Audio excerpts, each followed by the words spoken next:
Hi, good morning, everyone. My name is Lina Al Saif, and today I'm going to talk about aquatic therapy for MS patients.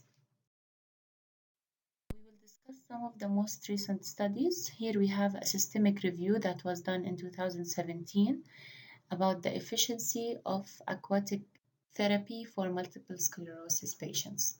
It was done by the Department of Physical and Rehabilitation Medicine in Madrid, Spain. So, multiple sclerosis is a neurological disorder most frequently appearing in young adults, and it's the second cause of disability in this population. It provokes severe mobility and social limitation in the affected individuals. It is a chronic inflammatory autoimmune disease in which the myelin sheath, the white matter of the brain, and the spinal cord neurons is gradually destroyed. To date, the benefits of aquatic therapy, often used for rehabilitation in MS patients, have not been reviewed. The aim of this study was to systematically review the current state of aquatic treatment for persons with MS, hydrotherapy, aquatic exercise, and spa therapy to evaluate the scientific evidence supporting the benefits of this therapeutic option.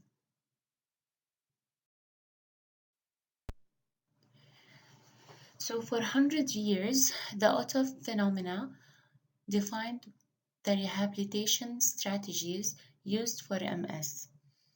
Heat therapy and physical exercise were restricted for fear of provoking a disease flare, and aquatic exercise were limited to water temperature of 30 degrees. However, the attitudes have since changed in response to results obtained in randomized controlled trials of progression exercise programs. These consist mainly of resistance training and suggested an overall improvement in disability and mobility with aerobic training.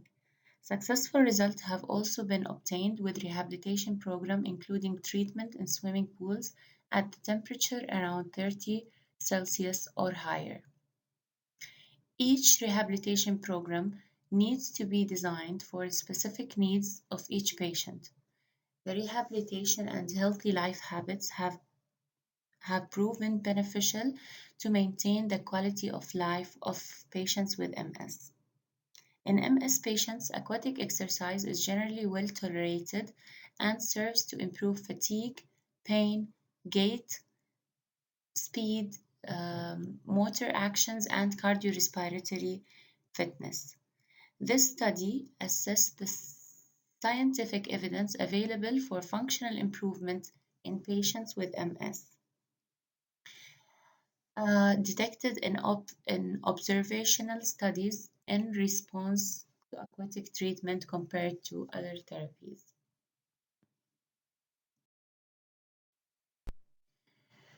So the databases that were used was PubMed, Scopes, WOS, and Pedro.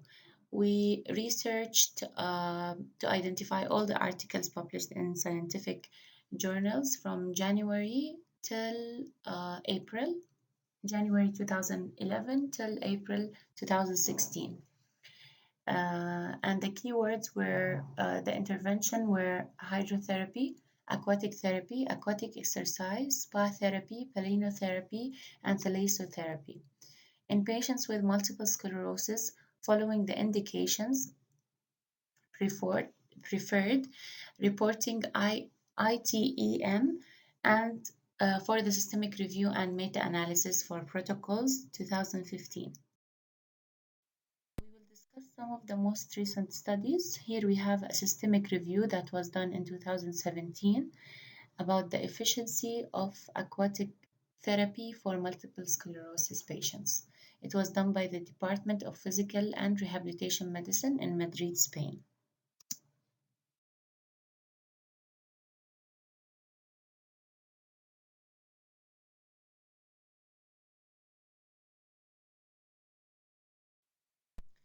Participants of 10 studies reviewed were 400 patients with MS, 61 men and 349 women, aged from 19 to 69 years.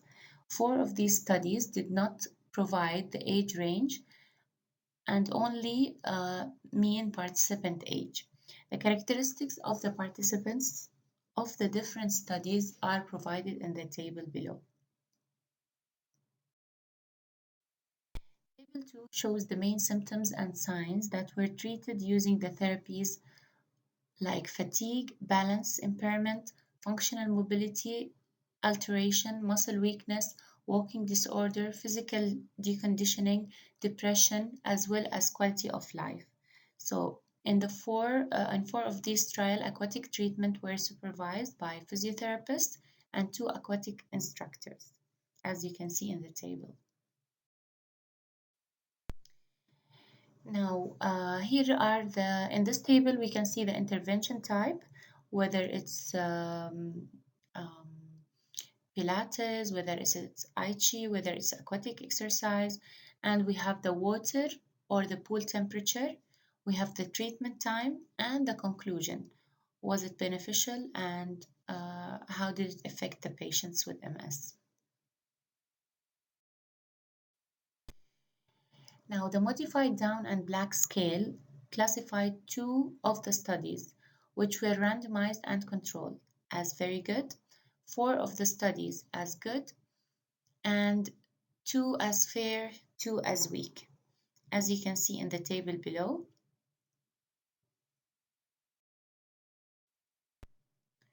The objective of the review was to determine the therapeutic efficiency of aquatic therapy relative to other therapies in patients with MS and to assess the scientific evidence of any impact produced, participant interventions, and outcome.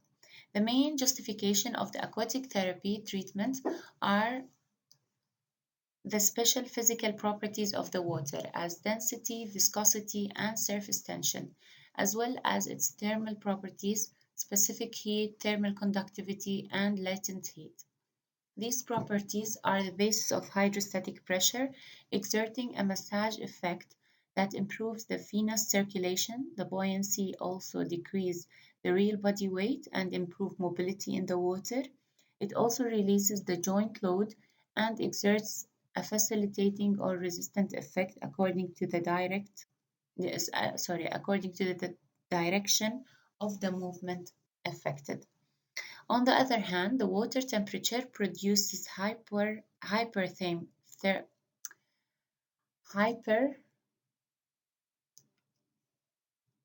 hyperemia that improves nutrition and tissue repair. The techniques of exercise in water are most frequently used in traumatic and musculoskeletal disorder, but also in some processes with neuromotor disability. Now, to conclude, irrespective Irrespective of the quality of each study, they all concluded that MS patients receiving some form of aquatic therapy showed improvements in one or more symptoms or functions with beneficial impacts of quality of life. Hydrotherapy improved the depression and diminished fatigue and disability. Aichi improved the balance and functional mobility, it reduced fatigue and improved strength. Aquatic exercise diminished depression and fatigue. It increased strength and muscular resistance. It also improved cardiorespiratory fitness and offered an improved quality of life. No differences were observed in the benefits of Pilates and aquatic training. In 7 of the 10 studies, water temperature was 28, 29.5, and only in 2 were the temperature above 30. The evidence that aquatic training and Pilates improve muscular strength was weak, with no difference between the two forms of exercise. And aerobic aquatic exercise improved well-being and diminished depression. There was fair evidence that aquatic exercise improved quality of life, motor function, and gait speed. and diminished the physical and psychological um, physiological domains and fatigue. The evidence of I Chi improved the balance, the functional mobility and strength, fatigue, pain, disability, and depression also. Aerobic aquatic exercise improved the muscular strength and walking endurance. There was very good evidence that aquatic cycling improved cardiorespiratory fitness related to quality of life and increased the level of brain um, derived neurotropic factors and anti-inflammatory impacts. There are few papers devoted for the study of the application of aquatic therapy for treatment of different symptoms of MS. We also observed that form of reviewed studies, the authors are repeated. On the other hand, we must take into account the high cost of the necessary facilities and difficulty to transfer patients to it. A further conclusion of 10 studies was that aquatic therapy can be safely used as supplementary to medical treatment in patients with MS. Further research should be done to investigate other aspects as the time, treatment, and effectiveness, and more patients. References.